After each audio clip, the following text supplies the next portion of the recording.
युधिष्ठिर ने भगवान श्री कृष्ण से निवेदन किया, हे जनार्दन, ज्येष्ठ मास के शुक्ल पक्ष में जो एकादशी पड़ती हो, कृपया उसका वर्णन कीजिए। भगवान श्री कृष्ण बोले, राजन, इसका वर्णन परम धर्मात्मा सत्यवती नंदन व्यास जी करेंगे, क्योंकि ये संपूर्ण शास्त्रों के तत्वज्ञ और वेद वेदांगों के पारंगत विद्वान हैं।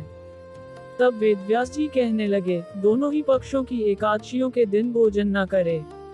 द्वादशी के दिन स्नान आदि से पवित्र हो फूलों से भगवान केशव की पूजा करे। फिर नित्य कर्म समाप्त होने के पश्चात पहले ब्राह्मणों को भोजन देकर अंत में स्वयं भोजन करे। राजन, जन्ना शौच और मरना शौच में भी एकादशी को भोजन नहीं करना चाहिए। ये सुनकर भीमसेन बोले, परम बुद्धिमान पितामह, मेरी उत्तम बात सुनिए। राजा युधिष्ठिर, माता कुंती, द्रौपदी, अर्जुन, नकुल और सहदेव ये एकादशी को कभी भोजन नहीं करते तथा मुझसे भी हमेशा यही कहते हैं कि भीमसेन, तुम भी एकादशी को ना खाया करो, किंतु मैं उन लोगों से यही कहता हूँ कि मुझसे भूख नहीं सही जाएगी।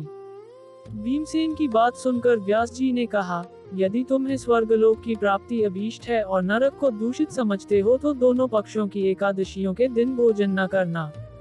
भीमसेन बोले, महाबुद्धिमान पितामह, मैं आपके सामने सच्ची बात कहता हूँ। एक बार भोजन करके भी मुझसे व्रत नहीं किया जा सकता, फिर उपवास करके तो मैं रह ही कैसे सकता हूँ। मेरे उदर में वृक्क नामक अग्नि सदा प्रज्वलित रहती है, अतः जब मैं बहुत अधिक खाता हूँ तभी यह शांत होती है। इसलिए महामुने, मैं वर्ष भर में केवल एक ही उपवास कर सकता हूँ, जिससे स्वर्ग की प्राप्ति सुलभ हो तथा जिसके करने से मैं कल्याण का भागी हो सकूं। ऐसा कोई एक व्रत निश्चय करके बताइए, मैं उसका यथोचित रूप से पालन करूंगा। व्यास जी ने कहा, भीम, ज्येष्ठ मास में सूर्य वृष राशि पर हो या मिथुन राशि पर शुक्ल पक्ष में जो एकादशी हो उसका यत्नपूर्वक निर्जल व्रत करो। केवल कुल्ला या आचमन करने के लिए मुख में जल डाल सकते हो, उसको छोड़कर किसी प्रकार का जल विद्वान पुरुष मुख में न डाले, अन्यथा व्रत भंग हो जाता है। एकादशी को सूर्योदय से लेकर दूसरे दिन के सूर्योदय तक मनुष्य जल का त्याग करे तो यह व्रत पूर्ण होता है। तदनंतर द्वादशी को प्रभात काल में स्नान करके ब्राह्मणों को विधि पूर्वक जल और सुवर्ण का दान करे। इस प्रकार सब कार्य पूरा करके जितेंद्रिय पुरुष ब्राह्मणों के साथ भोजन करे। वर्ष भर में जितनी एकादशियां होती हैं, उन सब का फल निर्जला एकादशी के सेवन से मनुष्य प्राप्त कर लेता है, इसमें तनिक भी संदेह नहीं है। शंख, चक्र और गदा धारण करने वाले भगवान केशव ने मुझसे कहा था कि यदि मानव सबको छोड़कर एकमात्र मेरी शरण में आ जाए और एकादशी को निराहार रहे तो वह सब पापों से छूट जाता है। एकादशी व्रत करने वाले पुरुष के पास विशालकाय, विकराल आकृति और काले रंग वाले दंत पाशधारी भयंकर यमदूत नहीं जाते।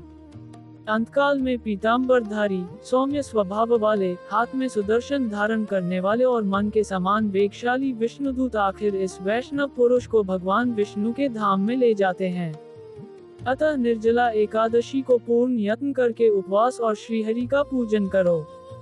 स्त्री हो या पुरुष, यदि उसने मेरु पर्वत के बराबर भी महान पाप किया हो तो वह सब इस एकादशी व्रत के प्रभाव से भस्म हो जाता है। जो मनुष्य उस दिन जल के नियम का पालन करता है, वह पुण्य का भागी होता है। उसे एक प्रहर में कोटि कोटि स्वर्ण मुद्रा दान करने का फल प्राप्त होता सुना गया है। मनुष्य निर्जला एकादशी के दिन स्नान, दान, जप, होम आदि जो कुछ भी करता है वो सब अक्षय होता है, ये भगवान श्री कृष्ण का कथन है। निर्जला एकादशी को विधि पूर्वक उत्तम रीति से उपवास करके मानव वैष्णव पद को प्राप्त कर लेता है। जो मनुष्य एकादशी के दिन अन्न खाता है वह पाप का भोजन करता है। इस लोक में वह चांडाल के समान है और मरने पर दुर्गति को प्राप्त होता है। जो ज्येष्ठ के शुक्ल पक्ष में एकादशी को उपवास करके दान करेंगे वे परम पद को प्राप्त होंगे। जिन्होंने एकादशी को उपवास किया है वे ब्रह्महत्यारे, शराबी, चोर तथा गुरुद्रोही होने पर भी सब पातकों से मुक्त हो जाते हैं। कुंती नंदन, निर्जला एकादशी के दिन श्रद्धालु स्त्री पुरुषों के लिए जो विशेष दान और कर्तव्य विहित हैं, उन्हें सुनो। उस दिन जल में शयन करने वाले भगवान विष्णु का पूजन और जलमयी धेनु का दान करना चाहिए अथवा प्रत्यक्ष धेनु या घृतमयी धेनु का दान उचित है। पर्याप्त दक्षिणा और भांति भांति के मिष्ठान्नों द्वारा यत्नपूर्वक ब्राह्मणों को संतुष्ट करना चाहिए। ऐसा करने से ब्राह्मण अवश्य संतुष्ट होते हैं और उनके संतुष्ट होने पर श्रीहरि मोक्ष प्रदान करते हैं। जिन्होंने शम, दम और दान में प्रवृत्त हो श्रीहरि की पूजा और रात्रि में जागरण करते हुए इस निर्जला एकादशी का व्रत किया है, उन्होंने अपने साथ ही बीती हुई 100 पीढ़ियों को और आने वाली 100 पीढ़ियों को भगवान वासुदेव के परम धाम में पहुंचा दिया है।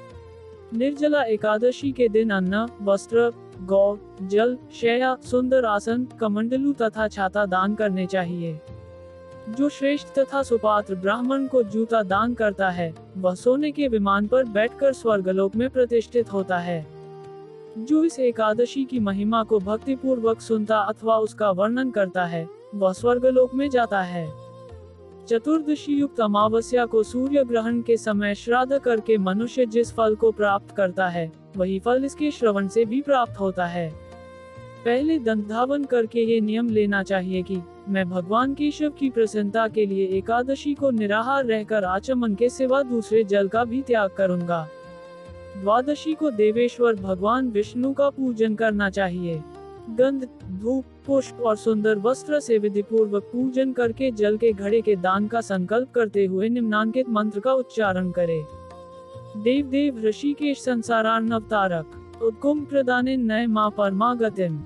संसार सागर से तारने वाले हे देव देव ऋषिकेश, इस जल के घड़े का दान करने से आप मुझे परम गति की प्राप्ति कराइए। भीमसेन। ज्येष्ठ मास में शुक्ल पक्ष की जो शुभ एकादशी होती है, उसका निर्जल व्रत करना चाहिए। उस दिन श्रेष्ठ ब्राह्मणों को शक्कर के साथ जल के घड़े दान करने चाहिए। ऐसा करने से मनुष्य भगवान विष्णु के समीप पहुंचकर आनंद का अनुभव करता है। तत्पश्चात द्वादशी को ब्राह्मण भोजन कराने के बाद स्वयं भोजन करे।